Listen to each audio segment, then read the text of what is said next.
22 మంది క్రైస్తవ పాస్టర్ని ఐగుప్తు దేశంలో మొన్న ఈ మధ్యనే పేక కోసి చంపేశారు.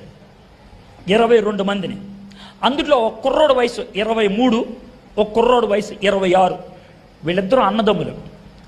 వాళ్ళిద్దరు పీక కోస్తున్నప్పుడు అర్థమైందా, దగ్గర వీడియో పెట్టి తీసి వాళ్ళ అమ్మకు పంపించారు. అర్థమైందా?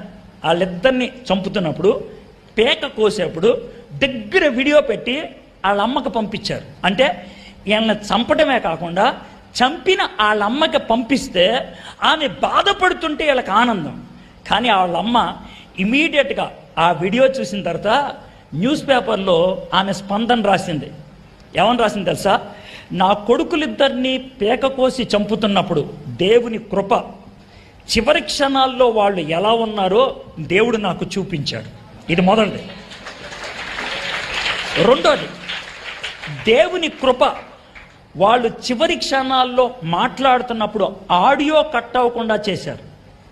వాళ్ళు చివరిగా అరిచిన అరుపులేంటో నేను వినటానికి ప్రయత్నం చేశాను. దేవునికి స్తోత్రం అని చచ్చిపోయారు వాళ్ళు. దేవునికి స్తోత్రం అని. ఆ తర్వాత మూడో మాట, ఆమన్న మాట ఏంటి తెలుసా? నా కొడుకుల్ని చంపిన వాళ్ళ కళ్ళు చూశాను నేను. ఒకవేళ వాడు ఈ వీధి గుండా వస్తే ఇంట్లో కూర్చోపెట్టి అతి శ్రేష్టమైన భోజనం పెడతాను. అది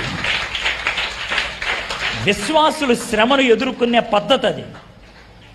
అవిశ్వాసులు శ్రమకు అరుస్తారు, ఏడుస్తారు. కానీ విశ్వాసులు ఉక్రోషం తెచ్చుకుంటారు, తమకు అవసరం అనుకుంటే నోరు మూసుకొని ఉంటారు.